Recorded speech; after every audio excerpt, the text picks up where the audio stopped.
Hi, welcome. Thank you for making it. As much as we are very excited to present, we're also going to start with the provocation, because we think that the humanitarian sector is running an experiment on some of the world's most vulnerable people. Of course, we didn't mean to, but we are. In a recent survey, 93% of humanitarian organisations admitted that they are using AI, and we're excited about that. But only 1 in 4 had a policy to govern how they did that. And we're not the only sector that's in this situation that governance is falling behind the technology, and it's certainly not the first time in history that this has happened. You know, a century ago, when we learned how to fly, everybody was building planes, and the engineers were very excited, and we were flying across borders, and there were crashes, and public confidence was collapsing in air travel. And the solution was not to slow down the aviation industry. The solution was to build independent governance alongside it. And that decision has made aviation one of the safest industries in the world. This moment right now, our aviation sector moment, is arguably just as important. Our ability as humanitarians to deliver aid to some of the world's hardest to reach populations depends entirely on the trust of those communities, on the trust of the national authorities who permit our presence there, and the donors who invest and fund humanitarian operations. That trust is mission critical. If we lose it, operations fall far behind. And remember, the AI that we're talking about today, that's not going to be what we're looking at in 3-5 years' time. Anticipatory action systems and autonomous resource allocation, AI-mediated communications at scale, that is going to be the norm, and that trajectory is accelerating. And the governance architecture hasn't kept pace. So here's the question that no one has answered yet. How do we know AI is working in humanitarian action if we cannot see it, we cannot compare it, and we can't improve those systems being deployed over time? And Safe AI answers that question, and I'm going to hand over to Michael to say a little bit more on how. Thanks, Helen. So all the organizations that are represented in this room today buys AI in some form. And we do that without really have a shared standard for measuring, for evaluating what it is we're buying. If you think about the procurement process, when we sit down with vendors, we hear about the tools, the services, the products, and we hear about how they're safe, they are ethical, they are ready for humanitarian use in humanitarian context. But we do not have a common framework for how to validating those claims. And so Safe AI enters to address the specific issue in the market in the context of humanitarian action, use of AI in humanitarian action. And so the Safe AI procurement guidance, which is one of the tools and processes we have as part of the framework, allows you to build the knowledge and come together, bring the set of questions that you can ask so you can confidently enter those discussions, those conversations with vendors. And for vendors, this is really good news, because if you have a sector that is able to articulate what responsible AI looks like, it means that you are able to enter that sector and sell into that sector with confidence. If you look at what comes in later after deployment of an AI system, we have a Safe AI technical assurance process and tooling that allows you to measure and confirm whether your AI system works as expected, but in the context of the realities on the ground, not in the context of the test environment of your vendor.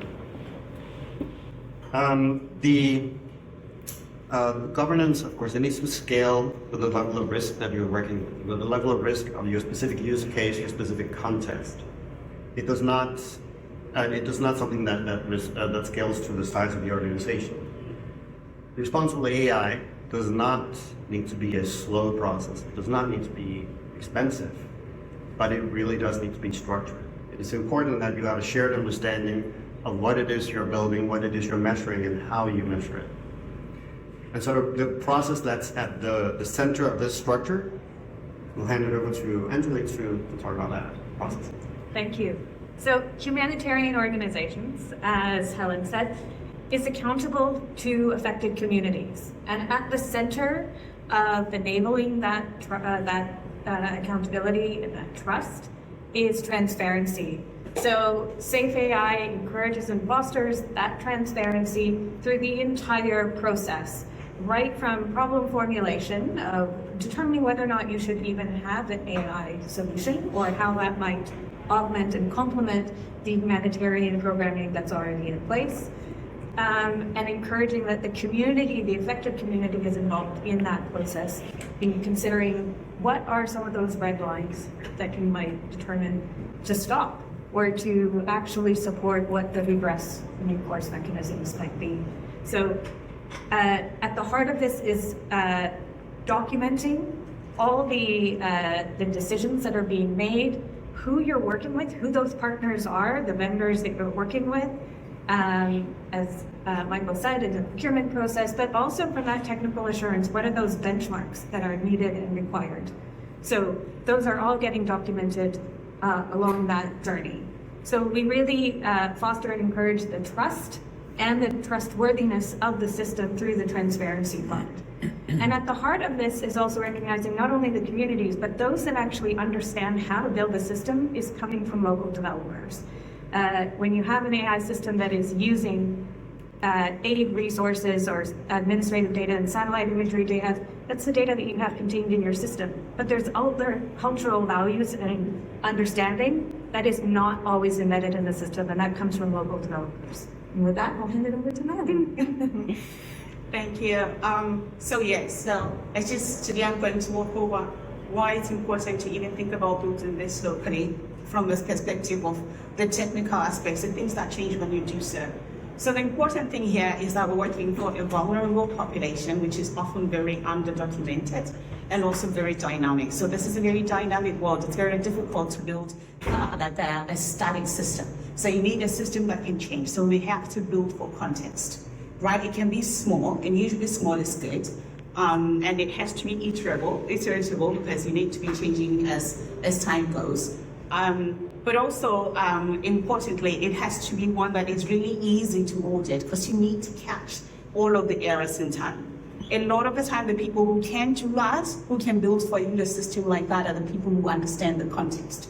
These are the people who can anticipate possible danger points, right? Like this is going, this kind of building, this kind of thing, overlooking this specific population, overlooking or putting the language in this format, ordering the data like this is probably going to lead us down to like a very bad failure point. And this brings me also to the second point, which is that we need to be building with communities because we have to build the people who build this. So as a developer, you prioritize the mistakes, you prioritize the error. How much can you do? How much error are you tolerant of? But also which populations that's actually happened.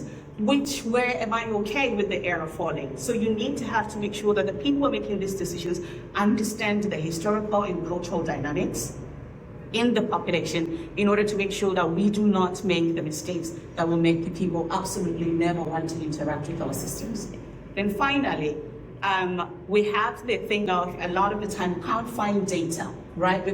There's two things that we can't find data with these populations, but also sometimes we don't know how to solve the problem because you remember the people often who are building AI systems are not the refugees, right? These are not the undocumented people.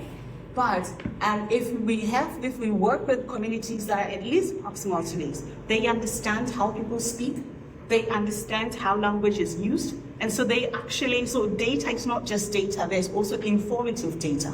They understand which pieces in all of that, in a whole data set is actually informative. A colleague of ours actually went through this during the COVID pandemic in Cameroon. And there was all this data, but all the researchers couldn't find out how do you find the rate of the respiratory diseases? How do we find out how's the pandemic manifesting in January? She was able to do so because there's a way that people speak about them, right? When there's a spike for a need for a specific herb or plant, when there's a spike in the talk about ginger, all of these things. So she went and she was able to do it, and she tracked the disease, and then, we're all for go, right? It was something that could happen only because she understood these dynamics. So these are some of the important things that we also want to highlight.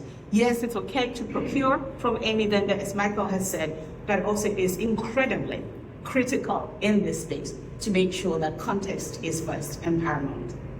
And I'll send that to Helen. Thanks. Now, what we've tried to do is build this using this very knowledgeable team, but we didn't do it alone. We invited a pool of expert advisors from the tech community, industry, and crucially the humanitarian sector to keep us right as we went through this process in the last 18 months. And so that means that what we arrived at is operationally ready to go, right? So I want to reassure you that if you're listening to this thinking, we've already got a very sophisticated AI policy, thank you very much, right? What Safe AI is offering is a plug-in bit that you will then check against, and then you will publish your transparency card. And the real added value for you, if you're a mature organization on this, is that you're then entering comparability across the sector, right? If you've got excellent data protection and governance and other principles already running, you haven't thought through what's new about AI that I need to think about differently. You plug this in on top of your existing governance processes, and you publish the transparency card, and we've got comparability. And if you're a local player or someone who hasn't thought through governance in this way before, we have built the tools for you from the ground up. So we started with an accidental experiment on some of the world's most vulnerable populations in conflict and crisis. If we can't get it right for them, I would argue we shouldn't be doing it. And about 18 months ago, those of you in the room who know me will remember that I was very deeply skeptical about any sort of AI getting anywhere near the humanitarian sector. And I want to just say, it's not that the risks have diminished. If anything, the risks have become more clear in the last 18 months. But the good news is, I think we've cracked it, right? We have come up with a pathway for the humanitarians who want to do the right thing to responsibly innovate and be on the right side of this, bringing communities in the loop with them and still adhering to the humanitarian principles that are so mission critical for our operations. But it will only work if we adopt this across the sector, right? It's a shared standard, it's open, it's available for use thanks to the UK. The more people use this and feed back to us, the journey will improve. We'll sharpen the tools, we will get better together, we will learn what works, and we will make sure that it expands. And we will have that radical transparency that Baroness Chapman just called for upstairs. And we will hopefully sustain the trust that has been so much a part of the last 2 days of discussion.